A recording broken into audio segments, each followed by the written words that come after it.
इस कहानी की शुरुआत में टिंजा नाम के एक लड़के को दिखाया जाता है। तभी उसके पीछे उसको मॉम आती है और टिंजा गुदगुदी करने लगती है। इसके बाद टिंजा अपने फादर को गुदगुदी करती है। यहाँ पे हमें दिखाया जाता है कि यह फैमिली हैप्पी फैमिली है। तभी हमें विंडो से उनको एक आवाज़ सुनाई देती है।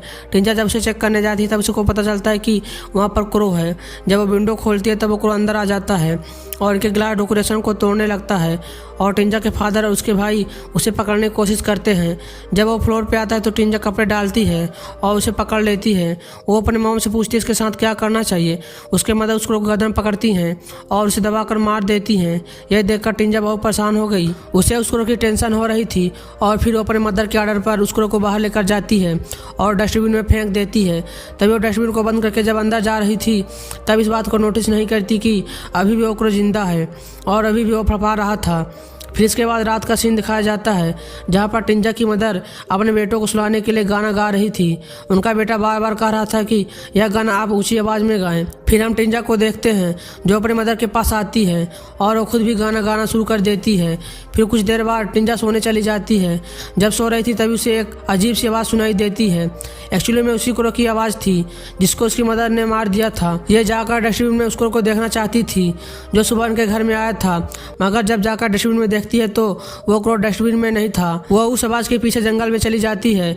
वो जाकर देखती है कि वो क्रो जमीन में पड़ा था और बहुत ज़्यादा तकलीफ में है और ये सोचती थी क्यों ना मैं क्रो को एक दफ़ा ही मार दूं और उस क्रो के ऊपर पत्थर मारती है और उसे जान से मार देती है। तभी उसके पास वाले घोंसले में अंडा नजर आता है और अंडे पास ही पड़े थे। इस अंडे को घर लेकर आती है और उसे छुपा देती है। इसके बाद उसके फ्रेंड घूमने के लिए बुलाती हैं लेकिन टिंजा घूमने से मना कर देती है। फिर उस अंडे को चेक करती है जो अब बड़ा हो गया था और टिंजा उसे छू रही थी। तभी उस अंडे से कुछ चीज़ बाहर आ रही थी और आहिस्ता आहिस्ता टूटने लग रहा था। उसमें से कुछ क्रिएचर बाहर आना चाहती थी।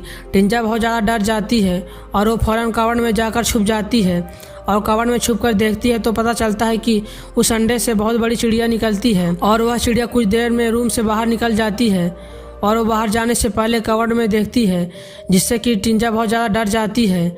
अगली शाम को चिड़िया वापस आती है। फिर उसे पता चलता है कि ये चिड़िया उसे नुकसान नहीं पहुंचाएगा। उसमें से बहुत ज़्यादा स्मेल आ रही थी इसलिए टिंजा उसे नहलाती है। अब उसे वो डर नहीं रही थी। फिर दोनों मिलकर खेलते हैं। तभी टिंजा को छोटा भाई आता है तो टिंजा दरवाजे बंद कर लेती है। फिर अब टिंजा रात को सोने लगती है तो चिड़िया बाहर जाकर एक कुत्ते को मार देता है।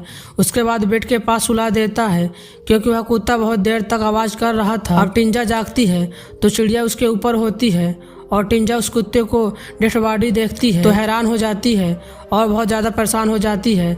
फिर सुबह उस कुत्ते की लाश को टिंजा दफना देती है और उसका छोटा भाई देख लेता है और फिर उस कुत्ते को घर पे ले आता है और अपने फादर को बताता है कि इस कुत्ते को टिंजा ने मार कर दफना दिया था, लेकिन उसके फादर इस पर यकीन नहीं करते।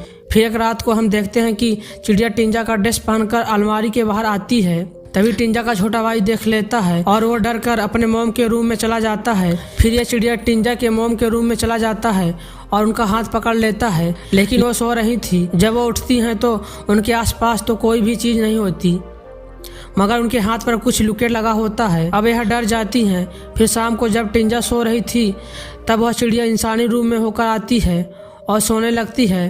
फिर हमें टिंजा की फ्रेंड रीटा को दिखाया जाता है जो कि हॉस्पिटल में थी। जब टिंजा रीटा के पास जाती है तब रीटा टिंजा का हाथ पकड़ लेती है और चिल्लाने लगती है और टिंजा घबरा जाती है और डर कर बाहर आ जाती है। तभी वो जान जाती है कि उसकी एली है और उसको थप्पड़ मारना चाहती है और वो थप्पड़ नहीं मारती। तभी हम देखते हैं कि एली का चेहरा टिंजा के जैसा हो गया था। फिर टिंजा बाहर आ जाती है और बाहर घूम रही होती है। तभी रूम से चीख की आवाज़ आती है। फिर वो रूम में जाती है और उसके पीछे उसके दूसरे फादर भी आ जाते हैं और टिंजा दरवाज़ा को बंद करने की कोशिश करती है लेकिन दरवाज़ा को बंद नहीं कर पाती। उसके बाद फादर वो एली को देख लेते हैं। एली इस पर अटैक करने वाली होती है। फिर टिंजा रूम को बंद कर देती है।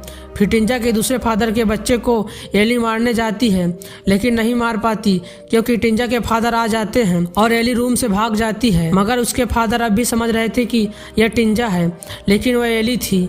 फिर वो टिंजा के मॉम को बताते हैं कि यह साधारण लड़की नहीं है। फिर उसके मॉम कार में अपना सिर को फोड़ रही थी और कहती हैं कि और भी मुश्किलात को मत बढ़ाओ। एली जब वापस चली जाती है तो उसके फादर भी एली को देख लेते हैं। उनका यह लग रहा था कि यह टिंजा है। फिर से एली घर वापस आती है और टिंजा के मॉम के ऊपर अटैक कर देती है और टिंजा एली को दूर जाने के लिए कहती है और अपने मदर को सब बताती है कि उसे एक अंडे मिला था जिसमें एक एली निकली थी। टिंजा के मदर जब एली को मारने की कोशिश करती हैं तो वो गायब हो जाती है और फिर पीछे से एली हमला कर देती है, लेकिन टिंजा की मॉम चाकू से जब मारने की कोशिश करती हैं तो सामने टिंजा आ जाती है जिससे टिंजा की मौत हो जाती है। यहीं पर एक कहानी समाप्त हो जाती है।